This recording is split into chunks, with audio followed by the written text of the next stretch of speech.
மண் சட்டியில மசாலா தடவி இரும்பு சட்டியில பொரிச்சு எடுத்த மசாலா உதிராத நல்ல மொறுமொறுன்னு ஒரு சூப்பரான மீன் வறுவல் தான் நாம் இன்னைக்கு பார்க்க போறோம். Welcome to Pappa's kitchen.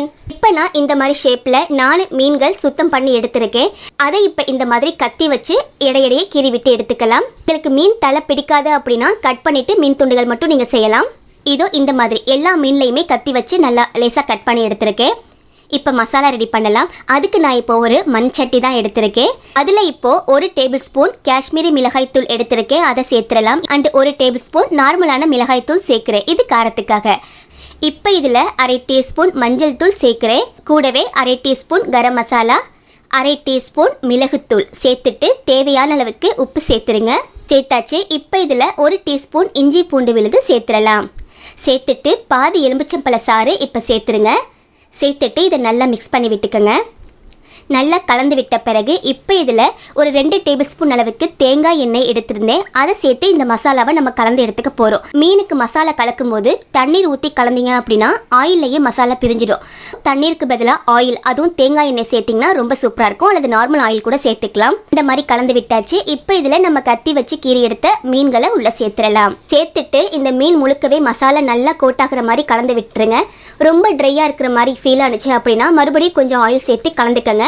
அல்லது ஆயில் நிறையா சேர்க்குறமே இது நல்லதில்லைன்னு ஃபீல் பண்ணிங்கன்னா கொஞ்சமாக தண்ணீர் தெளித்து விட்டுக்கோங்க. அதிகமாக தண்ணீர் சேர்த்திங்கன்னா மசாலா ஆயிலே பிரிஞ்சிடும். ஸோ இது சின்ன டிப் தான். இந்த மாதிரி மீன் முழுக்கவே நம்ம மசாலா நல்லா கலந்தாச்சு. மசாலா ரொம்ப ட்ரையாகவும் இருக்கக்கூடாது, ரொம்ப தண்ணீராகவும் இருக்கக்கூடாது. இந்த மாதிரி பதத்துக்கு இருக்கணும். அப்போ தான் மீனில் நல்லா சார்ந்து வரும். மீனுடைய வயிற்று பகுதி அண்ட் தலைப்பகுதி நம்ம கத்தி வச்சு கீறணும் இல்லையா, அந்த மாதிரி எல்லா இடங்கள்லையுமே மசாலா கலந்துருக்கணும். இந்த மாதிரி பார்த்துக்கங்க. ரொம்ப கலர்ஃபுல்லாக இருக்குது. இப்போ இதை நீங்கள் சின்ன சின்ன துண்டுகளாக கட் பண்ணி எடுத்த மீனில் செய்கிறீங்கன்னா ஒரு 10 நிமிஷம் மட்டும் ஊற வச்சுட்டு செய்ய ஆரம்பிக்கலாம். நம்ம முழு மீன் அப்படியே எடுத்துருக்கதால கொஞ்சம் மசாலா சார்ந்தால் நல்லாயிருக்கும். அதனால் ஃப்ரிட்ஜில் டைம் இருந்தால் 1 மணி நேரம் வச்சு எடுத்துக்கோங்க.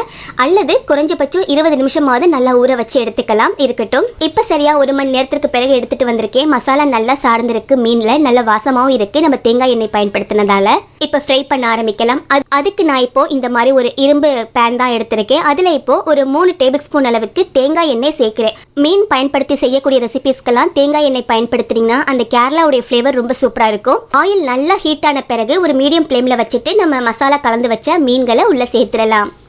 இப்போ மேலே கொஞ்சமாக கருவேப்பிலைகள் சேர்க்குறேன். தேங்காய் எண்ணெயில் கருவேப்பிலை வறுப்படும் போது நல்ல வாசமாக இருக்கும். விருப்பப்பட்டால் நீங்கள் ரொம்ப மெல்லிஸாக ஸ்லைஸ் பண்ண வெங்காயம் கூட சேர்த்துக்கலாம். வெங்காயம் நல்லா கிறிஸ்பியாக வறுப்பட்டு இந்த மீனோட சேர்ந்து இருக்கும் போது சாப்பிட ரொம்ப சூப்பராக இருக்கும். ஒரு 2 நிமிஷம் கீழ்பாகம் நல்லா ரோஸ்ட் ஆகிற வரைக்கும் வெயிட் பண்ணுங்கள். இப்போ ஓரளவுக்கு நல்லா வெந்து வந்துருச்சு. இந்த மாதிரி திருப்பி போட்டுடுறேன். பாருங்கள், ரொம்ப சூப்பராக வந்திருக்கு. இப்போ அதே மாதிரி ரெண்டையுமே பின்னால் திருப்பி போட்டுடலாம். நம்ம கட் பண்ண இடத்துல எல்லாம் நல்லா ரோஸ்ட் ஆகி அவ்வளோ அருமையாக வந்திருக்கு. மசாலா பிரிஞ்சு போகலை. இப்போ இன்னொரு பாகம் நல்லா செவந்து சூப்பராக ரோஸ்ட் ஆகி வந்துருச்சு. இதை அப்படியே எடுத்து ஒரு பிளேட்டுக்கு மாற்றிடுங்க. இதே மாதிரியே எல்லாத்தையும் செஞ்சு எடுத்துக்கோங்க. அவ்வளோதான், நம்மளுக்கு சூப்பரான மணக்க ஒரு பர்ஃபெக்டான மீன் வறுவல். மண் சட்டியில் மசாலா தடவி இரும்பு சட்டியில் பொரிச்சு எடுத்து ரொம்ப சூப்பராக ரெடி பண்ணியிருக்கோம். நம்ம நார்மலாக செய்கிற மீன் வறுவலை விட வேறு லெவல் அட்டகாசமான டேஸ்ட்டில் இருந்தது. ஸோ மிஸ் பண்ணாமல் நீங்களும் இந்த சுவையான மீன் வறுவல் ரொம்ப சூப்பராக செஞ்சு பார்த்துட்டு எப்படி இருக்குன்னு கமெண்ட்டில் சொல்லுங்கள். நாளைக்கு ஒரு இன்ட்ரெஸ்டிங்கான ரெசிபியில் மீட் பண்ணலாம். தேங்க்யூ.